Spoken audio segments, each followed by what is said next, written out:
Hello everyone, এই ভিডিওটাতে আমরা শিখতে পারবো সি প্লাস প্লাস প্রোগ্রামিং ল্যাঙ্গুয়েজে ইফ এলস স্টেটমেন্ট নিয়ে। তো চলো আমরা কোড ব্লকসে চলে যাই। তো আমি ইফ এলস স্টেটমেন্ট বেসিক্যালি কাজ করে হচ্ছে কন্ডিশন চেক করা হিসেবে। তো সাপোজ আমি একটা বুলিয়ান টাইপ ফাংশন ভ্যারিয়েবল নিয়ে নিলাম।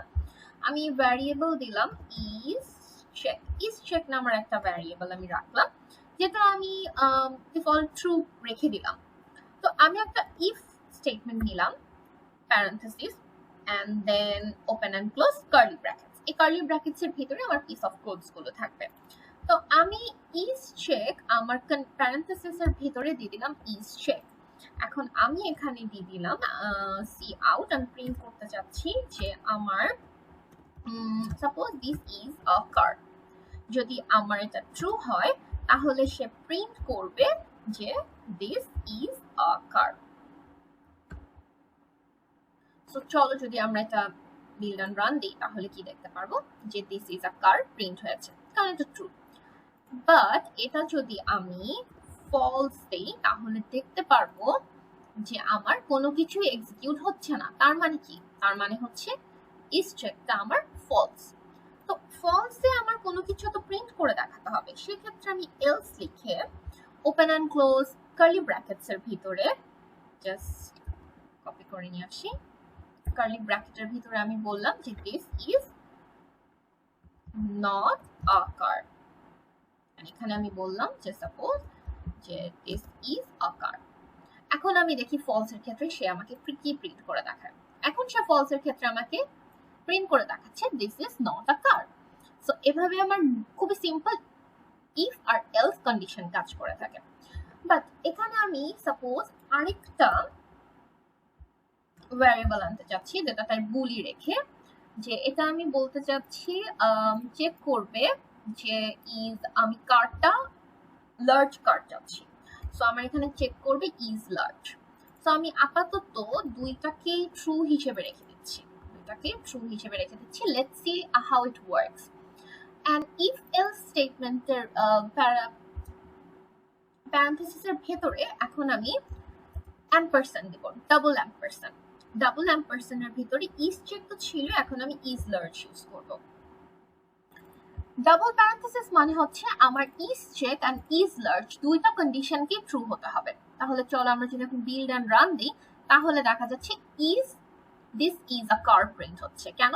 কারণ আমার ইজ চেক আর ইজ লার্জ দুইটাই ট্রু। তো সাপোজ যদি আমি একটা ফলস করে দেখাই, এখন যদি আমি বিল্ড এন্ড রান দিই তাহলে আমার প্রিন্ট হচ্ছে this is not a car. তার মানে ইজ লার্জটা কি আমার ফলস। যদি আমি স্টেটমেন্টটাকে একটু ঠিক করি, this is a large car and this is not a car. Okay, just simple default. এখন যদি আমি এখানে ডাবল প্যারেনথেসিসের বদলে অর নিয়ে আসি, এটাকে আমরা বলে থাকি অর। তার মানে এখানে ইজ চেক অথবা ইজ লার্জ যে কোনো একটা ট্রু হলেই হবে। এতক্ষণ কি আসছিল যে দিস ইজ নট আ কার, তাই না? তো এখন যদি আমি বিল্ড এন্ড রান দিই তাহলে কিন্তু এখন আমার প্রিন্ট হচ্ছে যে দিস ইজ আ লার্জ কার, কারণ ইজ চেক আমার ট্রু আছে, কোনো সমস্যা নেই। বাট এটা যদি আমি ফলস দিয়ে দিই তাহলে আমার কি প্রিন্ট হয়? তাহলে আমার প্রিন্ট হচ্ছে যে this is not a car. তার মানে কি ইজ চেক আর ইজ লার্জ কোনোটাই আমার ট্রু হয়নি। তো এখন সাপোজ আমি দুটাকে সেম রাখতে চাচ্ছি, এখন সাপোজ আমি আরো কিছু মাল্টিপল কন্ডিশনস আনতে চাচ্ছি। তো সেক্ষেত্রে আমি কি করব? সেক্ষেত্রে আমি এখানে দিব এলস ইফ প্যারেনথেসিসের বাইরে কার্লি ব্র্যাকেটস। এখানেও সেম কার্লি ব্র্যাকেটস এর ভিতরে আমার কিছু পিস অফ কোডস থাকবে। তো ফার্স্ট অফ অল এখানে আমি কন্ডিশনস কি দিতে চাচ্ছি, আমি উপরে এটা যদি কপি করে নিয়ে আসি, এখানে আমি আরেকটা ডিফারেন্ট কন্ডিশন দিতে চাচ্ছি। ডিফারেন্ট কন্ডিশন কি দিতে চাচ্ছি? আমি এখানে আরেকটা আমার একটা অপারেটর ইউজ করবো, এটাকে আমরা বলে থাকি ন্যাভিগেশন। এই অপারেটরটা বেসিক্যালি কাজ করে হচ্ছে নট হিসেবে। সাপোজ এখানে আমি যদি এটা ট্রু দেই, দুইটাই আমি এখন আবার ট্রু করে দিচ্ছি। তার মানে এখানে আমার সাপোজ এখানে আমার প্রিন্ট হবে যে this is a short car. So এখানে আমার ইজ শর্টটা ট্রু আসবে না। তো এখন দেখি আমি দুইটাকে ট্রু রাখলাম। এখন যদি আমি এটাকে প্রিন্ট দেই তাহলে কি প্রিন্ট হচ্ছে? প্রিন্ট হচ্ছে যে দিস ইজ আ কার। কারণ কি দুইটাই আমার ট্রু। বাট এখানে সাপোজ আমি যদি একটাকে ফলস দিয়ে ফেলি তাহলে কি হবে? তাহলে এখন আমার প্রিন্ট হবে যে দিস ইজ আ শর্ট কার। তার মানে কি এটা একটা কার, সেটা তো আমার ট্রু হলোই। তার মানে আমার এটা যে একটা কার, এটা আমার এলস এ গেল না যে দিস ইজ নট আ কার, এটাতে গেল না, আমার এলস ইফ এ গেল। এলস ইফটা আমার ট্রু হলো যে হ্যাঁ this is a car but large না। তাহলে কি এটা একটা শর্ট কার, কারণ লার্জকে আমি ফলস করে দিয়েছি। তো সাপোজ এখন আমি লার্জকে ট্রু রাখলাম বাট ইজ চেককে আমি ফলস করে দিলাম। এখন আমার কি প্রিন্ট হবে? সো লেটস সি এখন আমার কি প্রিন্ট। এখন আমার প্রিন্ট হলো this is not a car. তার মানে কি? তার মানে হচ্ছে এই কন্ডিশনে ছিল আমার দুটাকেই ট্রু হতে হবে, যেখানে এটা হয়নি, সো আমার ইফ এ ও ঢুকেনি। তারপরে আমার কি প্রিন্ট হলো? তারপরে আমার প্রিন্ট হলো যে ইজ চেক ট্রু হতে হবে, বাট ইজ চেক তো আমার ট্রু না। তারপরে আমার ট্রু হতে হবে কি ইজ লার্জ, বাট ইজ লার্জকে আমি ট্রু করে দিয়েছি, বাট কন্ডিশনে কি দিয়েছি? Not navigation. সো এটা আমার নটের মতো কাজ করে। তো ইজ লার্জ আমার ট্রু, এখানেও আমার কাজ করছে না। সো সে ফাইনালি গিয়ে আমার কন্ডিশন মিলাতে পারলো যে this is not even a car.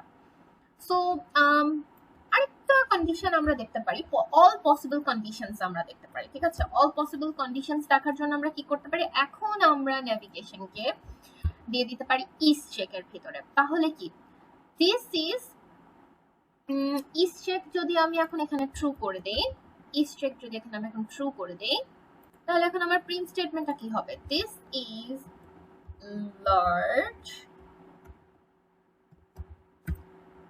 but not a car. Suppose it's a bike. Let's guess it. Okay, so now let's see build and run দিলে আমাদের কি প্রিন্ট হয়। build and run দিলে this is a car, কাজ দুটি আমার true আছে। তো যে কোনো একটাকে সাপোজ যদি আমি ফলস করে দেই, এখন কি প্রিন্ট হয়? this is a short car, আগেও দেখেছি। এখন সাপোজ এটাকে আমি ট্রু রাখছি এন্ড এটাকে আমি ফলস করে দিচ্ছি, এখন আমার কি প্রিন্ট হয় সেটা আমি দেখি। এখন আমার প্রিন্ট হচ্ছে যে this is large but not a car. কেন? কারণ ইজ চেক কি আমার ফলস আছে এন্ড ইজ লার্জ আমার ট্রু আছে। দুইটা কন্ডিশন আমার ফুলফিল হচ্ছে, তখন সে আমাকে দেখাচ্ছে this is large but not a car. এখন যদি আমি দুইটাকে যদি ফাইনালি ফলস করে দেখি তাহলে আমার it's supposed to print this is not a car. So এইভাবে আমরা if else ইউজ করে অনেকগুলো কন্ডিশনকে অ্যাপ্লাই করে আমাদের কোড বিল্ড করতে পারি।